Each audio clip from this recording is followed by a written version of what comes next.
Coping with Tre Tailor, giving you info and advice to help you thrive and survive in life. Because we'll always be coping with something. Coping. Hey, good afternoon, and thank you so much for joining us on Coping. We're giving you info and advice to help you thrive and survive in life because we will always be coping with something. Today, we're coping with running for public office. Could that be you? Well, listen up. There's an organization that can help lead, guide, and train you. Sara Ballard joins us from SC Leadership. Also, Lauren Harper is on the SC Leadership Board. Ladies, thank you so much for joining us today. We appreciate it. Thanks for having us. Absolutely. We're going to talk to these ladies next on Coping. But first, check the scroll at the bottom of the screen for resources concerning COVID vaccines and testing, financial resources, jobs, housing, and help with your bills, plus information on scholarships and several community events. Don't forget also, we are streaming live on Facebook, YouTube, and Instagram. So please like, share, and follow. Listen, are you interested in running for office? Do you think more women should run for office? Well, whether it's your kids' PTA or an elected or local office, SC Women in Leadership can help. Sara Ballard joins us. She is the Chief Operating Officer for SC Women in Leadership. And also Lauren Harper is a political and communications strategist and founder of the consulting firm City Bright. She's also co-founder of the Welcome Party and Welcome Pack. She's also a board member. Thank you so much for just, we appreciate it. Thanks for having us. Absolutely. So tell us, Sara, first, tell us about SC Leadership. Sure. So South Carolina Women in Leadership is a multi-partisan organization working to get more women running for elected office and seeking leadership positions on appointed boards and commissions all across the state of South Carolina. Is this for any woman?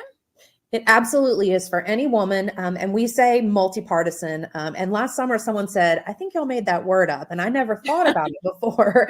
Maybe we did. But the reason that we mention it is because everyone is welcome and that we recognize that in South Carolina, it's, maybe not when you run for school board or a local office, but at some point, if you're interested in being in elected office, you are going to have to affiliate with a party. But we want everyone to know that regardless of what that is, whether it's one of the big two or another smaller party, that everyone is welcome here. All women and really supportive men as well are welcome to come, learn about running for office, get training, and get prepared to lead in our state. Women are 51% of the population of this state, but we are dismally represented in leadership. Unfortunately, in the November 2020 election, we fell back 2 positions from 46 to 48th in the nation in the number of women in our state legislature. So we're losing ground, ladies, and we have got to get women starting to think about running for office and getting themselves ready to do so and getting ready to win. Women win at the same rates when they run as men. They just don't run as often. Wow. Lauren, as a board member and as a political activist yourself, why do you think it's important for women to run? I mean, of course, Sara said we can run. We don't run as much as men, but we seem to be successful. But why is it important for women? And I want to take it even further, maybe women of color. Yeah, absolutely. Well, as Sara mentioned, it's about representation, right? And so when you're not having as many women running for office and being elected into office, you're not representing, the female perspective in life, right? You're not representing moms, you're not representing grandmothers, you're not representing women in business, you're not representing small business owners, right? There's so many different things that you're missing out on when you're not having women as part of the equation. Obviously, women are leaders in their own capacities, whether you're a leader in your home, you're a leader in your school, you're a leader in your church. Like, women hold leadership positions all the time, but they don't necessarily always have a title with it, or they don't necessarily consider it a leadership position because they're like, oh, this is just what I do. Well, this is what you do. Then you can do it for a grander scale, and you can do it for women who are, living in the state of South Carolina. I'm glad you mentioned that because I was going to ask what qualities does it take to lead? And you already answered that. I think women are leading everywhere, like you said, whether you're at the house or whether you're in church, you're leading. Women probably don't look at it as leadership positions. They look at it as this, I'm just doing what I'm supposed to do. Exactly. Yeah. It's hard to, put a title on it and frame it sometimes, but it's like transferable skills, right? People always talk about transferable skills in the business world. They're like, oh, you've done, social media for this company. You could do social media for this organization, because it's just, yeah, well, you can still do the same thing with leadership positions and leadership capabilities, right? If you are good at being a manager, you're good at being cooperative, you're good at collaborating with other people, whether you agree or disagree with them, you can use all of those skill sets in leadership when you're running for office. Lauren Harper joins us. She's with City Bright and the Welcome Party. She's on the board of South Carolina Women in Leadership. Sara is the CEO. So Sara, you all have been hosting training. We have. So spring training is our annual campaign training for women. This year, we've broken it up into 4 sessions, and we have 2 more sessions still to come.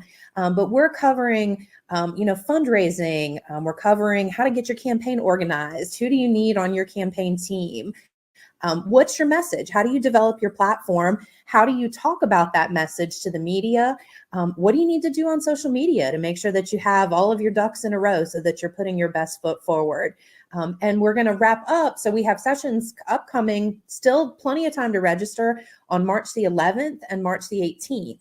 And on the 18th is a really special opportunity. We've pulled together a panel of women who are currently in office or who have formerly been in office or run for office, so that we can hear from them. What do you wish that you knew before you ran? What's the best piece of advice that someone gave you during your campaign? And for women who are attending, who are thinking about running, to forge relationships with women who have already been there, so that in the course of their campaign, if they have something that comes up that they want to speak with someone who can come from, experience, and let them know what's the best way to deal with this, or even just, to have an ear or a shoulder to cry on, that we're putting those relationships together. And that also women participating in the training can meet and network with each other, so that if someone across town is running for school board and you're running for school board in your district, that you can share your experiences and, share information with each other, and have a friendship and a kinship there with other women that are running. So as I mentioned, we're still taking registrations. We have 2 sessions left. We have recorded all of the sessions. So all of those, even if you miss the first 2, they're available for replay. We have all of the slide decks and handouts and all of that information. Everyone is welcome. And really, it is all about, even if you haven't decided definitively that you're going to run for office, let's say you just want to help with another woman's campaign, or you thought about it, or someone mentioned it to you, but you're just not sure. You're not making a commitment by attending this training to run this year. We want women to know what they're getting into, so that if it's 2024 or beyond, that you have time to get yourself organized. You can take things in bite-sized pieces. Women have a lot of responsibilities, and that way you know what you're getting into. You can make a good, informed decision, and then take it little by little to get yourself ready to run. And 2024 is going to be a really big year. It is a presidential election year. There are lots of seats available. And so we want women to start thinking now. It feels like it's a long way away, but Lauren will tell you it is not too early to start getting prepared for next year or 2025 or 2026. So we don't want this to be intimidating. We really want to meet women where they are, with information, and not feel like, anybody is going to put your name on the ballot just because you come to training. And we find that, information is power. So you may think that you aren't sure, or maybe you just want to help with another woman's campaign. And then once you have the tools in your toolbox, you may decide, you know what, I really am ready for this. I really am qualified. And Tre, you asked Lauren, what do you need to have to be a leader? I think confidence is part of that. But for a long time, we've told women that they need to be more like men. You need to dress more like a man. You need to talk more like a man. Leadership has nothing to do with gender. It has everything to do with competence. And Lauren mentioned about, working collaboratively. Well, things like altruism and working collaboratively are things that women do all the time. That same sort of set of skills that we don't always think, we don't think we have skills to be leaders, but you really do. And that's what we need. We need leaders that want to work together, that need to find, work to compromise, that work to serve the best good of our full society. And those are not man or woman things, although women are very good at them and have lots of experience with that. Sara Ballard is the Chief Operating Officer at SC Women in Leadership. They have an upcoming training. If you or someone you know is not only interested in running, and Sara made such a great point, if you're thinking about even helping someone run for a campaign, these are invaluable opportunities to get the information, the resources, the support you need. And as she said, even though there are 2 sessions left, you can still get the recordings from the last 2 sessions and all of the handout and all of the other resources.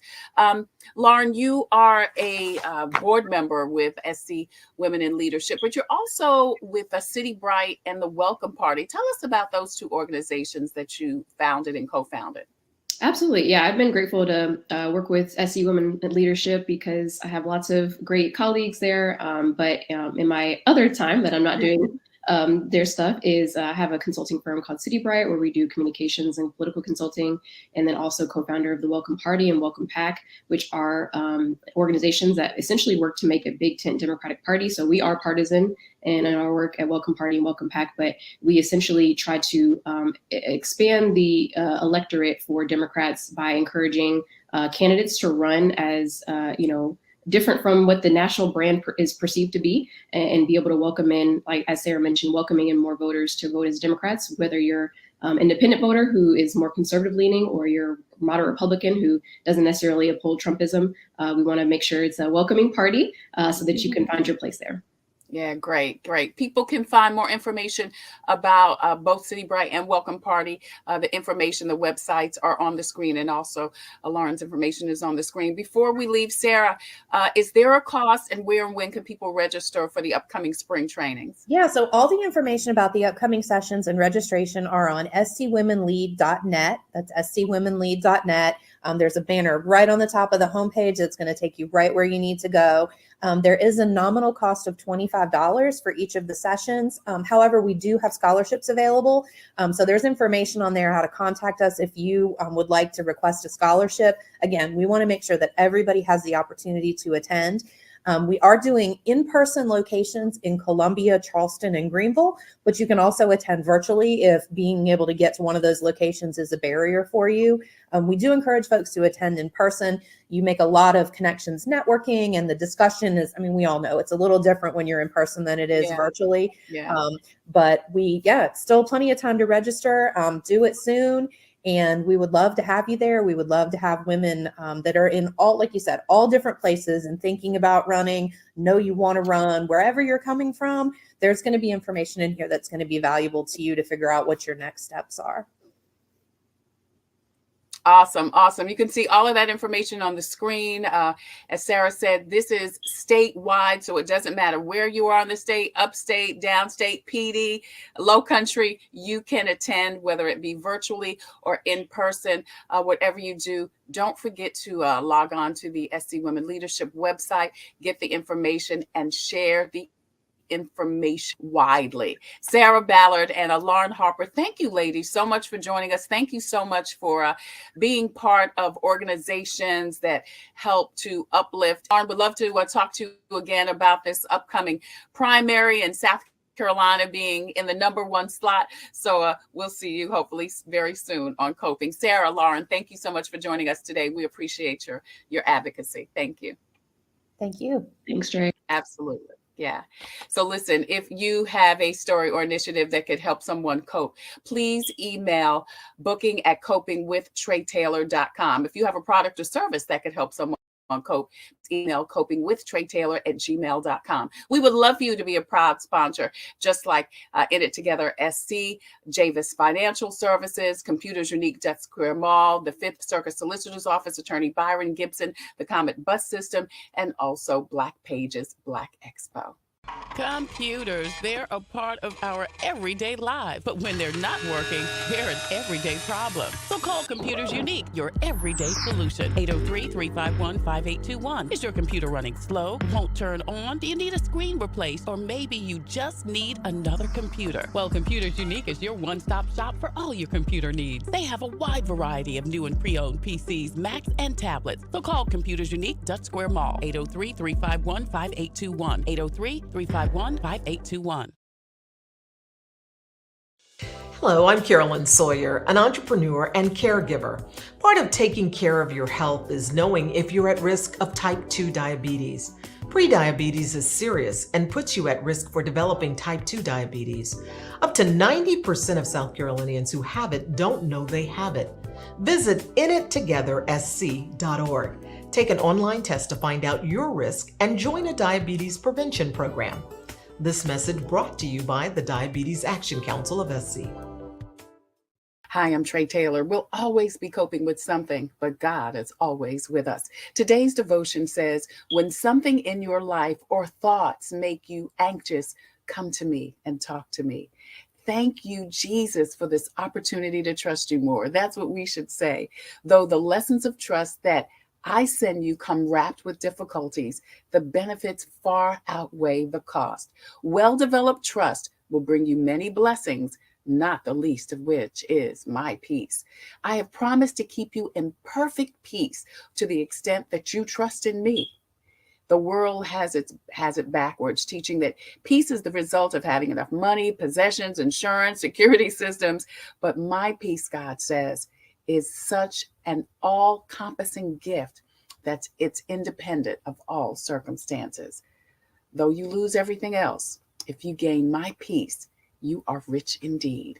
That's your devotional for today.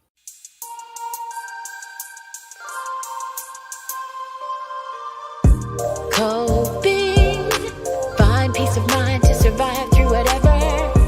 Coping, learning the way that we thrive all together. Coping, finding out what's real. Coping, we can heal, we can heal, we can heal. Coping with stress, coping with strife, bringing hope for success, for improving our life. Coping beyond hoping to do more than survive, ways to live a healthy life. Coping and promoting learning what you can do, 6 ways to a better you.